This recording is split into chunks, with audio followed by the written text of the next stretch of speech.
Hi, this is Leland Chee, creative executive at Lucasfilm, and you're listening to Coffee with Kenobi with Dan Zehr. This is the podcast you're looking for. Jedi are being hunted. I trained her. Let me be the one to bring her in.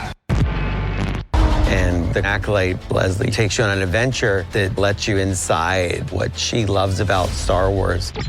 Our show takes place during a time period before George Lucas's prequels. This is James Arnold Taylor, and you're listening to Coffee with Kenobi. I have a good feeling about this. Hello, friends, and welcome to Coffee with Kenobi. I am your host, Dan Zehr, delighted to talk Star Wars with you. Ever since May of 2013, I want to help provide a positive, family-friendly, spoiler-free place to discuss this galaxy far, far away.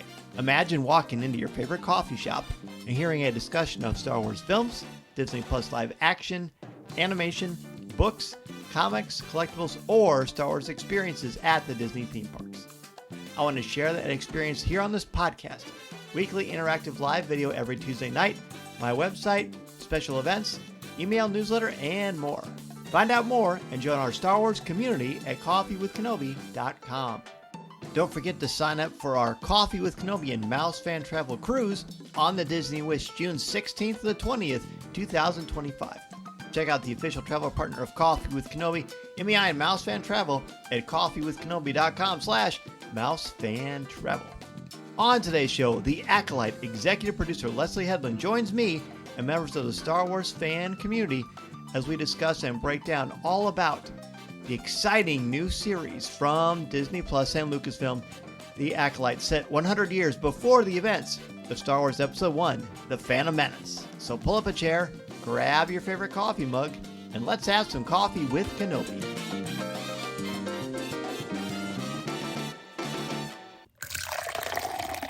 We will start with Keith and Kerwin, please. Hi. So my question for you is, how did your work on previous shows such as Russian Doll influence your vision and direction for The Acolyte? How did my work on other shows shape the vision? I mean, certainly Russian Doll, I'd say. That was an intricate story, obviously, with the Groundhog Day element, having to keep track of this storyline that sort of spiraled down into the heart of what the story was about. And I hope we've achieved sort of the Star Wars version of that with this storyline, with the Rashomon elements and seeing things from two different sides, both between Amandala's characters. Am I allowed to say that? I am. Okay, great. Sorry, you guys. I'm still unclear on what I'm allowed to talk about. So where was I? I was talking about, oh yes, the duality and kind of flipping back and forth between who's good and who's bad. This is a point of view of one character. This is the other point of view from another character. So that's I would say that prepared me really well for the story we ended up telling here. Thank you. Trisha, go ahead. Hi, Trisha Barr for Fangirls Going Rogue podcast. You, in The Acolyte, you're using one of my favorite archetypes, the witch. A lot of current storytelling is challenging patriarchal tropes about witches. What do you want to bring to the cultural perspective of witches? What do I want to bring to the cultural what of witches? Sorry. The cultural perspective of witches. Oh, perspective. Well, I think that they, of course they're witches, and that's an element that George and Dave created with the Clone Wars. But I do think that my version of it is more about a collective that utilizes the Force differently than the Jedi do and would rather be left alone so that they can develop their own way of manipulating it, use it, whether it's for good or bad is kind of left up to the audience's interpretation of them. So I guess that's how I would be challenging the perspective. George, go ahead. Hi, this is George and Josh Bate with the Hollow Files. Leslye, thank you so much. Really nice to meet you. Nice to meet you too. It seems that one of the great tenets of working at Lucasfilm is collaboration with so many different departments, individuals, things like that. As you worked on The Acolyte, did you consult with other filmmakers who had directed and written other Star Wars stories? I know Rian Johnson had directed one of your first scripts and then obviously did The Last Jedi. I'm not sure if you consulted with him or other Star Wars writers, directors in crafting The Acolyte. Well, it's interesting. I worked so closely with my designers, and all of them were very well versed in either their fandom for Star Wars or their understanding of it aesthetically. And also, they were very familiar with the aesthetic of the High Republic as well. So we did a lot of trial and error. We did a lot of collaboration. We did an enormous amount of presentations to each other so that all the departments were on the same page. So I do think that that really was the key to making a show like this one. You can't do it on your own. It's got to be between you and your team. James, go ahead. Hi, James Burns from Jedi News here. Thanks for taking the time to talk to us. So my question for you is, there's a lot of people out there that have never ever read anything from the High Republic because they just, tune into the films and watch content on Disney Plus. So how would you pitch The Acolyte to them? Oh, I would say pitching The Acolyte to people who are unfamiliar with the High Republic, I would say this is a fresh entry point. It could definitely elevate the show if you've had the experience of immersing yourself in that in beautiful world. But you certainly don't need to have read anything or know any references to it because we are taking place a bit closer to the prequels than the High Republic. So hopefully we have enough referencing of the High Republic, but we're not leaning on it narratively to support our story. I would like to think that our story stands on its own. Gustavo? Hi, Leslye. I'm Gustavo from Trial of the Force. Thank you so much for taking the time to talk to us. My question also has to do with the High Republic. But before getting into the High Republic, Star Wars has, I think, been known a little bit for being slower to embrace diversity in it, not just its casting, but also in the stories it tells about diversity. Through the High Republic and that publishing effort, we have seen a lot of diversity with the characters that are finally introduced, be it with their races or their sexualities, but also the stories that we tell about them. With The Acolyte, how do you embrace that ethos that the High Republic publishing effort has done to not just bring in diverse characters, but also to tell diverse stories? Well, I hope that if you're a Star Wars fan, my hope is that you will notice the different elements of Star Wars that we have brought, other Star Wars media that we have brought into The Acolyte. We're referencing the High Republic with the design of the robes, with including the character of Renester Grow. I think that we're definitely referencing Clone Wars when we explore the witches and the coven that Jodie Turner-Smith leads. So there's that. I think a lot of the fact that we're using practical elements, we're using real sets, that really, I think, lends itself to the original trilogy. And then where the Jedi are in their trajectory is very close to what ends up happening to them in The Phantom Menace. So hopefully we're merging a lot of those storylines to feel more diverse and hopefully exciting because of that. Jason? Hi, Leslye. Jason of This Dad Reads here. This is a big moment, like we've been saying, for the Star Wars book community. I just want to know, what message do you have for the High Republic book fans out there in anticipation of the release of The Acolyte?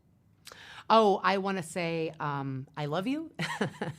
Thank you for investing in a world and an era that I think is so new. And I definitely had that experience working on Acolyte. You're diving into something that isn't referencing the live action canon or the Skywalker saga. So you're willing to dive in at a particular entry point and enjoy the stories of the Jedi and what George created in a different context. So I would hope that you have a similar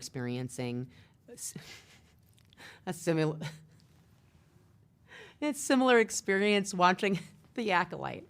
Sorry. My mouth is really dry. Okay. William, to you. Thanks for chatting with us. William Devereaux from the Ion Canon podcast. George Lucas loved symmetry and parallels in Star Wars. In many ways, The Acolyte feels like a reflection of the Phantom Menace, kind of as you alluded to earlier, from the use of the Force to create life, to the Jedi testing process, eventually admitting an older child to be trained as a Jedi. And of course, twins are a Star Wars staple. I'm assuming this was intentional, and if so, how did you balance drawing the parallels to the Phantom Menace and other films without making it feel too similar? It was difficult, for sure. You want to hit all the particular tropes that make something feel Star Wars. Like I said, those practical sets, the familial clashing, the struggle between master apprentice, father daughter, sister sister. All of those things, I think, are elements of George's stories. Ahsoka and Anakin, Luke and Anakin, Obi-Wan and Anakin. I was hoping to embody that particular, all of those particular tropes and elements. It was daunting. Hopefully, we've achieved it in a way that feels both fresh but also very reverent to what George has created. Charlotte and Caitlin, go ahead. Hi, Leslye. It's Charlotte and Caitlin from Sky Talkers. So great to talk with you today. You recently said in an interview that the episode The Wrong Jedi from the Clone Wars was a favorite and provided some inspiration to the Acolyte. What was it about that episode that stayed with you and maybe found its way into the Acolyte? Well, there are two elements of that episode that I think show up in the Acolyte. First of all, the wrongful accusation of a character that they've committed a crime, a really horrible crime that they didn't do. So there's definitely that element. It's one of the things that starts the story off. And then the other thing that I love about that episode is Ahsoka's choice to leave the Order, which is something I hadn't really tuned into as like an option that someone could do. So I loved the idea that Osha has left the Order and sort of created a life for herself outside of that identity. So those were the two things from that episode that I was extremely inspired by. Mark, go ahead. Hello, Leslye. You work closely with Neil Scanlon and the Critics Cantina team at Ironwood to create all kinds of really, really cool stuff. Can you talk a little bit about that process? Oh, absolutely. Neil embraced me immediately, which I was so grateful for. He was very supportive of my ideas and my requests. He does so much. When you get to work with him, whether it was the mask with that element of horror with the smile. That was something that we worked on for a really long time in terms of how to construct it. The character of Basil was someone that I said, I want to do this with a guy in a suit like the old days. I don't want this to be a CGI character. What do you think? How can we execute it? And he worked so hard for months on creating the design of that character, making that character work. The droid Pip was so much fun to work with. Amandla would joke that it was like a little Mercedes-Benz in her pocket because every time she was done with a take, they would come and take it from her because it was so it was remote controlled by a puppeteer who was excellent and actually worked with Amandla in rehearsals so that the character felt very much like, so that the droid felt very much like a character. So yeah, Neil was instrumental in all of that. Dan? Hi there, Dan Zehr from Coffee with Kenobi. Looking forward to seeing what everyone thinks about the Acolyte, as I'm sure you are. And now this question, I don't want to spoil anything, so bear with me. What can you share about May's mission to kill Jedi without the use of a lightsaber? Because it is a unique fighting choice. What inspired that decision creatively? The choice for May to attack Jedi without a weapon was to put a new spin on how you would attack a Jedi. Meaning this is a time period where not a lot of people are running around with a lightsaber unless you're a Jedi. And so therefore attacking a Jedi without a weapon would be a daunting task and something that would hopefully intrigue the audience. Sarah, go ahead. Hey, this is Sarah with Skywalking Through Neverland, and you talked about all the inspirations of Star Wars that you're trying to involve in this show. Well, music is a huge thing that connects Star Wars, and I just wondered, is there a specific point in the narrative that you directed the composer, Michael Abels, to use any particular Star Wars themes or sounds or instrumentation to further that connection? I didn't really start out giving any direction to Michael. He's brilliant. He's a Pulitzer Prize-winning musician. He obviously worked on Jordan Peele's films, which is how I just, was introduced to him. There was an element in the show that I felt needed to feel like John Williams, but also had to have an eerier, darker edge to it to tie into the tone of the show. Initially, I didn't really give him a lot of direction. It was more once we got into specific cues that I would say I would give certain direction, like this just doesn't feel, very Star Warsy to me. Or he would say, I think this is a really huge moment because a lightsaber is being pulled out, and I would say, yeah, but it's the bad guy pulling out a lightsaber. So, and we would kind of have those really spirited conversations about how to execute or how to support choices that were elements of Star Wars that we've seen before, but be specifically in his perspective and voice and point of view as a composer. Listening to Coffee with Kenobi, you are, with Dan Z, the podcast you're looking for. This is...